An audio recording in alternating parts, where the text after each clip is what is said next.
নমস্কার। পশ্চিমবঙ্গের মালদহ জেলার মোথাবাড়িতে যে ঘটনাটি ঘটেছে, গোটা রাজ্য সহ গোটা বিশ্বকে কিন্তু তোলপাড় করে দিয়েছে এই ঘটনাটি। সমস্ত হিন্দু কিন্তু ঐক্যবদ্ধের ডাক দিয়েছে।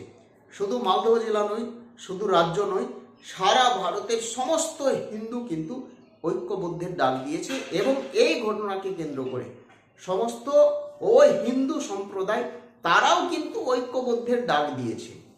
অর্থাৎ 30%, এদিকে 70%। তাহলে কি গোটা রাজ্য রাজনীতি, গোটা বিশ্বে এবার মালদহ জেলার মোথাবাড়ির ঘটনার প্রভাব গোটা বিশ্বে গিয়ে আছড়ে পড়েছে? কি মনে হচ্ছে ভোট বাক্সে এর প্রভাব কতটা থাকবে?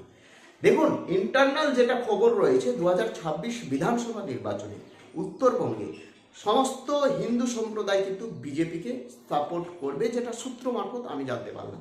বেশিরভাগ হিন্দু, অর্থাৎ 90% হিন্দু কিন্তু বিজেপিকে সাপোর্ট করবে এবং যত সংখ্যালঘু সম্প্রদায়ের ভোট রয়েছে, অর্থাৎ মুসলিম ভোট এবং 10% হিন্দু ভোট, সমস্ত ভোট কিন্তু টিএমসির খাতায় গিয়ে পড়বে।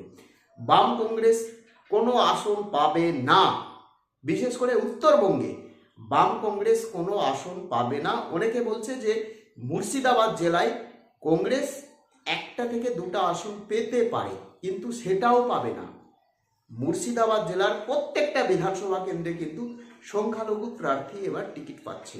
যদি এসসি এসটি না থাকে ভেকেন্ট, তাহলে সংখ্যালঘু প্রার্থী এবার টিকিট পাচ্ছে। আমি মূল বিষয়ে আসছি।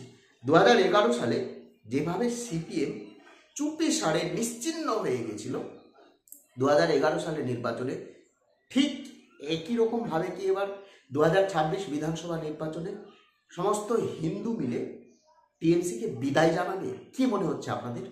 দক্ষিণ কলকাতা বা দক্ষিণবঙ্গ বা কলকাতা, নর্থ কলকাতা বা দক্ষিণবঙ্গ, ওখানকার যারা হিন্দু রয়েছে তারা কিন্তু টিএমসিকে সাপোর্ট করছে।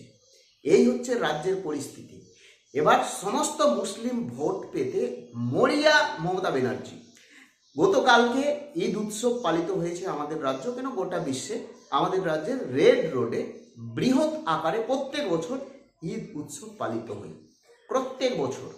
সেখানে মুখ্যমন্ত্রী যান এবং মুখ্যমন্ত্রী ভাষণ দিয়েছে।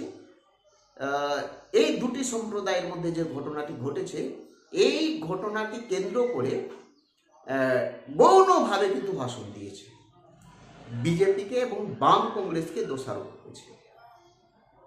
অর্থাৎ বলা যেতে পারে প্রত্যক্ষভাবে তারা কিন্তু মুসলিমকে সাপোর্ট করছে, অর্থাৎ সংখ্যালঘুকে সাপোর্ট করছে। এই ঘটনার পরিপ্রেক্ষিতে যেটা মনে হচ্ছে অনেক রাজনৈতিক বিশ্লেষকদের, যেটা মনে হচ্ছে সমস্ত হিন্দু ভোটারদের, আমার মনে হচ্ছে না, হিন্দু ভোটারদের মনে হচ্ছে যে এই ঘটনাকে কেন্দ্র করে তারা কি একটি অর্থাৎ মমতা ব্যানার্জি কি একটি সম্প্রদায়কে সাপোর্ট করছে। অর্থাৎ রাজ্যে যে 40% মুসলিম ভোট রয়েছে, মুসলিম ভোট পেতে রেড রোডে এবার বিজেপিকে গালাগালি করছে। আর বিজেপি মানে হিন্দু। দেখুন, মুসলিমরা বিজেপিকে ভোট দেয় না বললেই চলে, দেয় না বললেই চলে। তাহলে বিজেপির আড়ালে তিনি কি সমস্ত একটি সম্প্রদায়কে গালাগালি করছে? 40% ভোট তো পাচ্ছে, 10% ভোট পেলেই তো এমনি জয়ী হবে আমাদের রাজ্যে টিএমসি। তাহলে এত বাড়াবাড়ি করার কি দরকার ছিল? দেখুন, 40% সংখ্যালঘু ভোট রয়েছে আমাদের রাজ্যে, কিন্তু 40% বিধানসভা কেন্দ্র নেই আমাদের রাজ্যে। এইটা কিন্তু মমতা ব্যানার্জি ভাবতে পারছে না। 40% বিধানসভা কেন্দ্র নেই আমাদের রাজ্যে। মাত্র 42টা বিধানসভা কেন্দ্র রয়েছে যেখানে সংখ্যালঘু ভোটার বেশি রয়েছে। 42টা বিধানসভা কেন্দ্র, 294টি বিধানসভা কেন্দ্রের মধ্যে 42টা রয়েছে সংখ্যালঘু বিধানসভা কেন্দ্র, যেখানে সংখ্যালঘু ভোটার বেশি রয়েছে। বাদ বাকি কিন্তু 69% বা 65 থেকে 70%-এর মধ্যে প্রায় হিন্দু জনসংখ্যা বহুল বিধানসভা কেন্দ্র রয়েছে। বর্তমানের পরিস্থিতি আমি দেখছি, 2021 না, 2026-এর পরিস্থিতি দেখে বলছি আমি। তাহলে হিন্দু ভোট পেতে মমতা ব্যানার্জির একটা নতুন পরিকল্পনা আসছে যে রাম নবমীর মিছিলে এবার টিএমসির অনেক এমএলএ বা এমপি অংশগ্রহণ করবে। যেটা সূত্র মারফত আমি জানতে পারলাম। 2026 বিধানসভা নির্বাচনে হিন্দু ভোট পেতে একেবারে মরিয়া হচ্ছে তৃণমূল কংগ্রেস। একেবারে ইন্টারনাল খবর পাচ্ছি,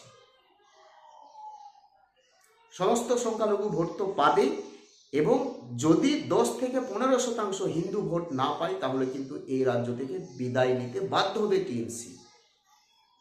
সেটা যাতে না হয়, এবার রামনবমীর মিছিলেও অনেক টিএমসির এমএলএ এমপিকে আমরা দেখব যে তারা অংশগ্রহণ করেছে, সরাসরি অংশগ্রহণ করেছে।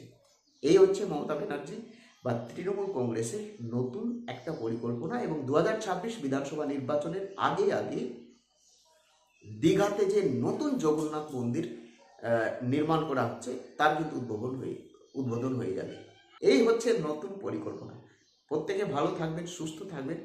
কিছু বলার থাকলে অবশ্যই কমেন্ট করে জানাবেন। জয় হিন্দ।